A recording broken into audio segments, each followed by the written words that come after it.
नमस्कार, मैं हूं आपके साथ मयंक। देखिए, आज 20 मार्च है और जंग का 21वां दिन और बीती रात की पूरी अपडेट्स मैं आपको बताऊंगा। देखिए, 9 देश जल रहे हैं, एक नहीं, दो नहीं, पूरे 9 देश। सऊदी जल रहा है, कतर जल रहा है, Dubai, Bahrain, Jordan, Kuwait, Israel, Oman, ये सब जगह ऐसी हैं जहां पर ईरान ने पिछले 14 से 15 घंटों के अंदर हमले किए हैं और भयंकर तबाही मचाई है। इजराइल में तो मानो ये हाल है कि धुआं धुआं हो रखा है पूरा इजराइल। और देखिए, इसीलिए मैंने थंब दिया इसका कि 9 देश जल रहे हैं और कहा यह जा रहा है, लोग कह रहे हैं कि इस बार ईद का चांद जो है वो ईरान की जीत लेकर आया है। देखिए, कल बेंजामिन नेतन्याहू ने इजराइल में प्रेस कॉन्फ्रेंस की और उन्होंने खुले तौर पर कहा कि ईरान की मिसाइल्स बेहद खतरनाक हैं और उन्होंने एक प्रकार से ईरान की मिसाइल्स का लोहा मान लिया। उन्होंने ये भी कहा कि डोनाल्ड ट्रंप ने उनकी बातों में आकर ईरान पर हमला नहीं किया, बल्कि ये डोनाल्ड ट्रंप का और अमेरिका का खुद का फैसला था। उसी तरह एक प्रेस कॉन्फ्रेंस में डोनाल्ड ट्रंप ने ये बात कही कि जिस तरह से ईरान ने 10 देशों पर हमला किया, उसे देखकर वो भी हैरान है, अमेरिका भी हैरान है। यानी एक प्रकार से ये कहा जा रहा है कि डोनाल्ड ट्रंप और नेतन्याहू ने एक प्रकार से सरेंडर कर दिया है और ये ईरान की बहुत बड़ी जीत है। देखिए, मैं आपको डिटेल बताऊंगा। जिस तरह से कल हमले देखे आपने, ऑयल फील्ड्स पर हमले हुए, ईरान की मिसाइल्स गिरी हैं सऊदी पे, कतर पे और बहरीन में, सब जगह ऑयल फील्ड्स में आग लग गई है। अगर हम यूएई की बात करें, मैं आपको एक शॉर्ट अपडेट देना चाह रहा हूं कि पिछले 12 घंटों के अंदर, यानी आप देखें 19 तारीख की दोपहर से लेके आज 20 मार्च की सुबह तक अगर हम बात करें तो कितने अटैक्स हुए हैं। देखिए, यूएई में 13 मिसाइल्स गिरी हैं, कतर में 14 मिसाइल्स गिरी हैं, बहरीन में अमेरिकी बेस पर फिर हमला हुआ है और 5th फ्लीट के ऊपर फिर से मिसाइल मारी गई है। यानी बहरीन में तो जो नेवी का 5th फ्लीट है उसका तो हाल बेहाल है, वो संभलते हैं इसके पहले अगला हमला हो जाता है। यूएई में जुबैल सैमरेफ रिफाइनरी पूरी तरह से तबाह कर दी गई है, उसमें आग लगी हुई है। सर्विलांस टावर यूएई में, उस पर हमला हुआ है। फुजैरा पोर्ट जल रहा है, वो आपने तस्वीरें देखी जिस तरह से ऑयल टैंकर्स में आग लगी है। इसके अलावा कुवैत की तेल रिफाइनरी पर एक बार फिर से हमला हुआ है। कतर का हाल आपको ही पता है, रास लफान एलएनजी पर 14 मिसाइलें गिरी हैं। जो कल तस्वीरें आ रही थी और आपने कल जो खबरें देखी कि कतर में जो है रास लफान एलएनजी जो स्टेशन है वहां पर हमले हुए हैं, अब उसके नंबर सामने आए हैं। उसके ऊपर 14 मिसाइल्स हिट की गई और उसके बाद वो भयंकर आग लगी है और उसका बड़ा हिस्सा जो है वो तबाह हुआ है। सऊदी की बात करें, सऊदी में देखिए, पहले हमने देखा जिस तरह से कि गैस और ऑयल फील्ड्स पर मिसाइल्स गिरी, उसकी तस्वीरें आई। उसके बाद फिर से अरामको जो ऑयल स्टेशन है, उसमें ऑयल रिफाइनरी है, उसके ऊपर फिर से ड्रोन अटैक हुए और बताया जा रहा है कि अरामको के एक हिस्से में फिर से आग लग गई है। यानी आप देखिए, सऊदी पे हमले हैं। रियाद की बात की जाए, रियाद में अमेरिका के बेस के ऊपर बड़े ड्रोन अटैक्स हुए हैं। यानी अमेरिका का जो बेस है रियाद पर, उस पर अटैक हुए हैं और ड्रोन्स गिरे हैं। यानी सिर्फ ऐसा नहीं है कि ड्रोन्स हमले हुए और वो तबाह कर दिए गए। जानकारी आई है अमेरिकन बेस पर शायद 136 ड्रोन गिरा है। अब आप देखें, इस तरह से अगर टोटल काउंट कर लें आप, तो ये देश हो गए 9 देश जिन पर एक साथ ईरान हमले कर रहा है। अब हम बात कर लेते हैं एक बार इजराइल की। बीती रात, यानी पिछले 12 घंटों के अंदर की हम बात करें, 19 तारीख की रात से आज 20 तारीख की सुबह तक तेल अवीव के ऊपर एक बार फिर 14 से 15 मिसाइल्स गिरी हैं, बताया जा रहा है। मतलब बीते चंद घंटों के अंदर रात के वक्त एक बार फिर बड़ा हमला हुआ। सिर्फ तेल अवीव में 14 से 15 मिसाइल गिरी हैं। नेवातिम बेस, कल हमने देखा था किस तरह से इजराइल में बेन गुरियन एयरपोर्ट पर हमला हुआ था और वहां पे कई जहाज जल गए थे। 3 की जलने की तस्वीरें सामने आई, बताया जा रहा है कई जहाज जल चुके हैं। उसके बाद बीती रात एक बार फिर ईरान की तरफ से मिसाइल दागी गई और नेवातिम बेस को टारगेट किया गया। नेवातिम वो बेस है जहां से टेक ऑफ करते हैं इजरायली F-35 जेट्स ईरान पर हमला करने के लिए। उस बेस के रनवे के ऊपर मिसाइल्स गिरी हैं, जो जानकारी सामने आ रही है। इसके अलावा सेंट्रल इजराइल की आप बात करिए, सेंट्रल इजराइल में ऐसा लग रहा है कि पूरा आसमान, देखिए आसमान की जब बात हो रही है तो 2 ही चीज़ों की चर्चा है इस समय। एक तो ईद के चांद की और दूसरा इजराइल के आसमान में ईरान की मिसाइल की, और कोई तीसरी चीज़ जो है उसकी चर्चा ही नहीं है।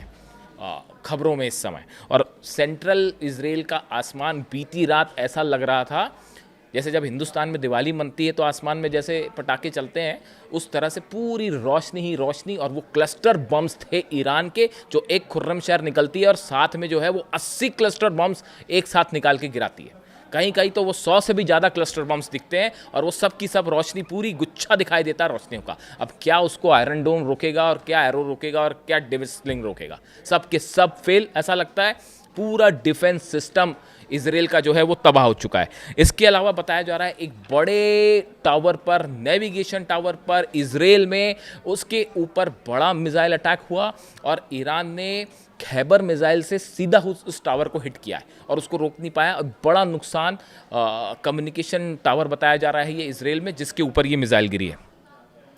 देखिए, ईरान के सुप्रीम लीडर ने कल ही ये बात कह दी थी कि जिस तरह से अली लारिजानी साहब को हिट किया गया, उनको निशाना बनाया गया, बासिज फोर्स के जो हेड थे उनको निशाना बनाया गया, जो हमले हो रहे हैं ईरान में उसका बदला लिया जाएगा और एक एक हमले का, एक एक शहादत का बदला लिया जाएगा। ईरान के सुप्रीम लीडर की तरफ से बात साफ कर दी गई कि किसी सूरत में ईरान जो है वो सीज फायर अब नहीं करेगा। और उसका नतीजा है, आप देखिए, पूरा इजराइल जल रहा है। सऊदी अरब से लेकर जितने अरब कंट्रीज़ हैं सबके ऊपर हमले हो रहे हैं और अभी वहाँ ये चर्चा ही चल रही है कि वार्निंग ही दी जा रही है, अभी ईरान पर हमला करने की हिम्मत कोई नहीं दिखा पा रहा है। अब ये हालात कब तक बने रहेंगे? लेकिन इसके अलावा आप देखिए, दो बड़े डेवलपमेंट हैं। जर्मनी ने एक बार फिर ये कह दिया है डोनाल्ड ट्रंप को कि ये हमारा युद्ध नहीं है, हम इसमें नहीं आएंगे।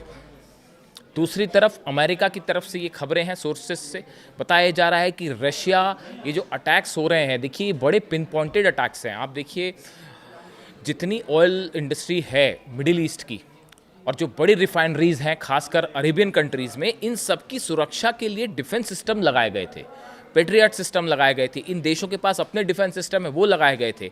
कई जगह जो थार्ड है वो भी लगाए गए थे। लेकिन ये सबके सब डिफेंस सिस्टम पूरी तरह फेल हैं। आप देखिए, पहले जो हमले हुए, आप अगर देखें बंच में हमले हुए, सबसे पहले शाही ड्रोन निकाले गए। वो ईरान ने कहा है हमारे पास जो पुराने ड्रोन थे उनसे हमले हो रहे थे, तो इन्होंने बड़ी संख्या में करीब 5000 ड्रोन ऐसे रिलीज़ कर दिए जो बताया जाता है कि पुराने ड्रोन्स थे और जिनको इंगेज करने में ही अमेरिका और अरब देशों की आधे से ज़्यादा जो इंटरसेप्टर्स है वो ख़त्म हो गए।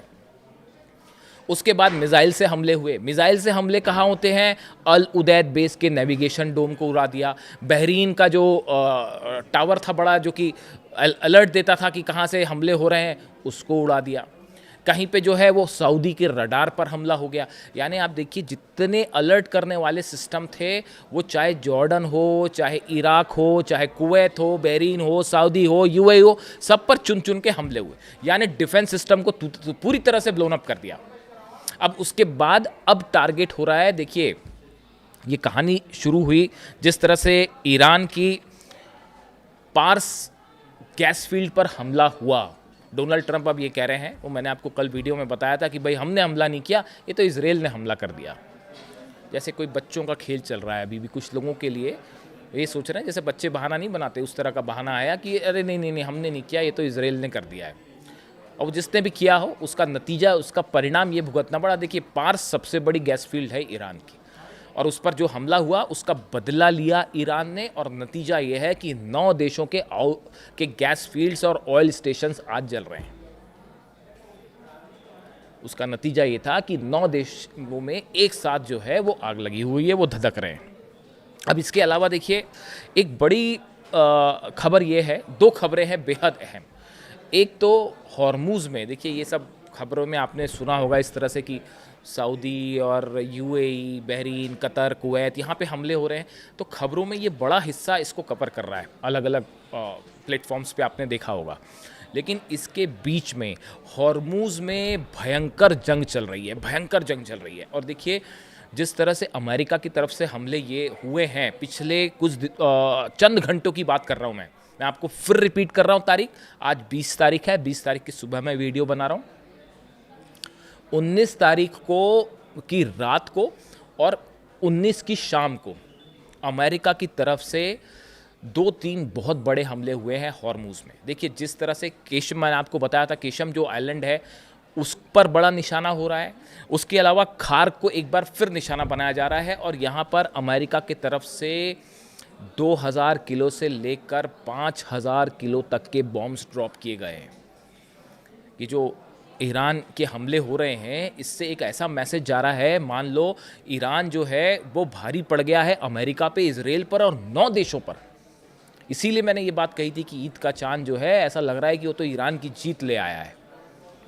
बहुत से लोग ये कह रहे हैं, मुझसे कहा कई लोगों ने कि इस बार जो ईद का चांद जब भी आप देखें या उसकी चर्चा भी करें या ईद की बात करें तो ये ईद जो है ईरान की जीत लेकर आई है। इस तरह की लोग बात कर रहे हैं। अमेरिका में जिस तरह से वो सस्पिशियस ड्रोन दिखाई दिए गए, उसके बाद पूरे अमेरिका में पैनिक कि भाई कैसे अंदर आ गए, ड्रोन कहाँ से आ गए, और 2 मंत्रियों के सिर पर घूम के चले गए वो भी एक अपने आप में बड़ी हैरान करने वाली बात है। लेकिन इस बीच में देखिए, जहाँ हॉर्मुज़ की बात है, हॉर्मुज़ में बड़ी सारी टनल्स हैं ईरान की जो कि समंदर के नीचे है।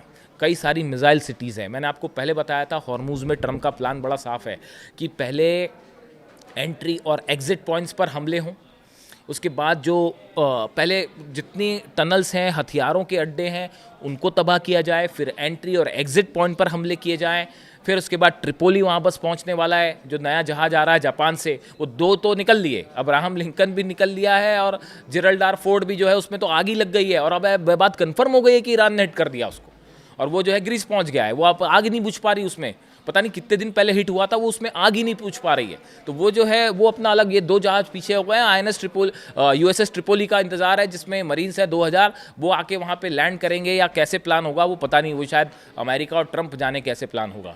लेकिन इस बीच में हैवी बम्बार्डमेंट हो रहा है, जैसा कि कल बयान आया, पीट हेग्सेथ का बयान, रक्षा मंत्री का बयान आया कि बड़े हमले हो रहे हैं ईरान पर, और वो वाकई हो भी रहे हैं। लेकिन इस बीच ईरान की तरफ से भी एक बड़ा दावा किया गया है कि हॉर्मुज़ में जो स्ट्रैटेजिक पोजीशन पर हमले किए गए अमेरिका के द्वारा, बंकर बस्टर बम्स पे इसके ज़रिए जो हमले हुए हैं, उसमें ईरान की मिसाइल सिटीज़ को कोई खासा नुकसान नहीं हुआ है। मैं सिर्फ हॉर्मुज़ की बात कर रहा हूँ। ये ईरान के सोर्स से खबर आई है कि अमेरिका ने जो बंकर बस्टर्स बम गिराए, खासकर हॉर्मुज़ के आसपास समंदर के नीचे जो मिसाइल सिटीज़ हैं उस पर कोई खास नुकसान नहीं हुआ है, और ये बड़ा सेटबैक है अमेरिका के लिए। देखिए, अब B-2 बॉम्बर्स से और B-52 से बंकर बस्टर्स गिराने के अलावा और कोई चारा नहीं बचा। F-35 जेट से वो मिसाइल सिटीज़ तबाह हो नहीं सकती। अब आप कितने बंकर बस्टर्स बम गिराएंगे, और ईरान में कहाँ कहाँ मिसाइल सिटीज़ हैं, ये खोजना बेहद मुश्किल है, असंभव सा काम है। जब वो छोटे से गज़ा में जो सुरंगें बना रखी थी वो खोजना मुश्किल हो जा रहा था, तो इतने बड़े ईरान में मिसाइल सिटीज़ को खोज के उस पर हमले करना, और वो कितने फीट ज़मीन के नीचे है, बंकर बस्टर जा पाएंगे नहीं जा पाएंगे, बड़ा चैलेंज है। इस बीच डोनाल्ड ट्रंप को एक बार फिर एडवाइस की गई है कि अगर आप वहाँ सोल्जर्स भेजते हैं तो बड़ी कैजुअलिटी के लिए तैयार रहिए। करीब 6 से, देखिए टोटल सेना तो 10 लाख से ज़्यादा है ईरान की, जो इस मोड में है कि तुरंत हमला करें, लेकिन बताया जा रहा है कि ईरान ने 6 लाख सोल्जर्स को इस पोजीशन में रखा है कि किसी तरह का भी ग्राउंड ऑपरेशन होगा उसकी भी एक बड़ी तैयारी कर ली गई है कि अमेरिका की अगर ग्राउंड फोर्सेस आती हैं और किसी तरह के मरीन्स उतरते हैं तो उनको कैसे घेरना है, उन पर कैसे हमले करना है, बड़ा प्लान तैयार है इसका। और इसी तरह की कोई भी कोशिश एक ऐसी जंग छेड़ेगी जो शायद इतिहास में पहली बार देखने को मिलेगी, खास तौर पर मिडिल ईस्ट में। इसके अलावा देखिए, बुशर पर हमले हुए हैं, जिसमें ये भी दावे हो रहे हैं कि वहाँ पर कुछ रशियन साइंटिस्ट भी मौजूद थे। अब इसके बारे में अभी रशिया की तरफ से क्या कहा जाता है उसका इंतज़ार है। बुशर न्यूक्लियर प्लांट है जो कि रूस की मदद से चलता है, उसके ऊपर हमले हुए हैं। ऐसा दावा है कि उसमें कुछ रशियन साइंटिस्ट भी मौजूद थे। उनकी क्या स्थिति है इस बारे में अभी कोई बयान नहीं है। इसके अलावा आप देखें कि चीन जो है, एक बड़ी इसमें डेवलपमेंट ये भी है, जिस तरह से खबरें आई कि चीन जो है वो उसको कहा गया है कि किसी तरह से आप ईरान को रोकिए। अब इसमें चीन का क्या कंट्रीब्यूशन है, पर्दे के पीछे बहुत सारी चीज़ें हो रही हैं। कई देश बातचीत कर रहे हैं, 9 देशों की बात ईरान ने ठुकरा दी है, सिरे से खारिज कर दिया है। अमेरिका इजराइल की तो बात सुनने का सवाल ही नहीं है। अब उसके बाद ऐसा कहा जाता है कि ये जो तेल के दाम आसमान छू रहे हैं वो उनको कैसे कंट्रोल किया जाए, इकॉनमी पर को कैसे, हालात पर नियंत्रण कैसे लाया जाए, इसके लिए चीन से कोशिशें हो रही हैं कि किसी तरह से ईरान को रोका जाए। लेकिन फिलहाल ईरान के सुप्रीम लीडर ने, जुम्मा है आज, साफ कर दिया है, जुम्मे पर मैसेज साफ कर दिया है कि किसी सूरत में जो है ईरान सीज़फायर नहीं करेगा और जंग नहीं रुकेगी। लेकिन इस पूरे हालात के बीच में चीन बड़ी जो है बारीकी से ये भी देख रहा है कि अमेरिका की कहाँ कहाँ कमजोरियाँ हैं, कहाँ कहाँ अमेरिका की फोर्सेस फेल हो रही हैं, कैसे उनके डिफेंस सिस्टम तबाह हो रहे हैं, कैसे फाइटर जेट्स पे हमले हो रहे हैं लेकिन वो ईरान का कुछ खास नहीं बिगाड़ पा रहे। हमले हो रहे हैं, तबाही हो रही है, लेकिन सत्ता परिवर्तन नहीं हो पा रहा। अब आगे ट्रम्प क्या करेंगे? देखिए, चाइना इसको बड़े माइन्यूटली फॉलो कर रहा है। बड़ी वजह यह है कि कल को वो ताइवान पर हमला करता है तो ये देखना है कि अमेरिका की गलत लूप होल्स कहाँ है और कैसे उसका फ़ायदा उठाया जाए। वो चीन की एक अलग प्लानिंग चल रही है और अमेरिका के कुछ सीनेटर बार बार ये कह रहे हैं कि अगर चीन ने कुछ कर दिया तो आपके पास आप ना घर के रहेंगे ना घाट के रहेंगे, कुछ नहीं बचेगा। अब ट्रम्प के पास ऑप्शन क्या है? हवाई हमले जारी रखें, वो तो चल रहे हैं, उससे सत्ता परिवर्तन होगा? नहीं होगा। ग्राउंड ऑपरेशन करें, भयंकर कैजुअलिटी होगी अमेरिकन सोल्जर्स की। 6 लाख सैनिक एकदम कफन बांध के तैयार खड़े हैं ईरान के वेलकम करने के लिए। आप आइए, फिर क्या होगा? ग्राउंड ऑपरेशन खतरे में। तीसरी ऑप्शन जिसकी बड़ी चर्चा है कि हो सकता है जल्दी ही डोनाल्ड ट्रंप ये अनाउंसमेंट कर दें कि भाई अब बस बहुत हुआ, बहुत हमारी जीत हो गई, अब हमने बड़ा नुकसान पहुंचा दिया ईरान को, अब हम वापस चले। इसकी सबसे ज़्यादा संभावना लग रही है कि ट्रंप जल्दी ही इस तरह का कुछ अनाउंसमेंट करके अपना ये लाव लश्कर लेके निकल जाएं और फंस जाएंगे नेतन्याहू और इजराइल। उनका क्या होगा, उनको कौन बचाएगा, अब वो खुदा ही जाने कि उनका क्या होगा। इसके अलावा आप देखिए 2-3 बड़े डेवलपमेंट। ऑयल प्राइसेस जिस तरह से आगे आसमान छूने लगे हैं, जिस तरह से कमर्शियल ठिकानों पर हमले हो रहे हैं, ऑयल और गैस निशानों पर ठिकानों पर हमले हो रहे हैं, इसने बात साबित कर दी है जो ईरान ने कहा था कि अब ये इकोनॉमिक वॉर होगा। आर्थिक युद्ध छेड़ दिया है ईरान ने। बाकी के जो जंग हो रही थी वो तो हो रही थी और इसकी वजह से मैंने आपको पहले भी बताया था कि अगर आपने इकॉनमी को चोक कर दिया या आपने अमेरिका की गर्दन पकड़ ली। और इस मामले में एक्सपर्ट्स ये बता रहे हैं कि ये आर्थिक जो युद्ध है इस पे ईरान भारी पड़ता दिखाई दे रहा है अमेरिका पे। अब देखना ये है कि अरब देश कैसे रिस्पॉन्स करते हैं, अमेरिका क्या रिस्पॉन्स करता है, और इजराइल का जो हाल हुआ है बीती रात, एक बार फिर उसे देख के लगता है कि इजराइल में एक बार फिर बड़े सवाल उठ रहे हैं। कई बड़े लोगों के ज़िंदा रहने को लेकर अभी भी सवाल है, नाम आप खुद समझ सकते हैं। वहाँ से जो भी अपडेट होगा मैं आप तक पहुँचाऊँगा। कमेंट करके बताइए वीडियो कैसा लगा। Thank you so much.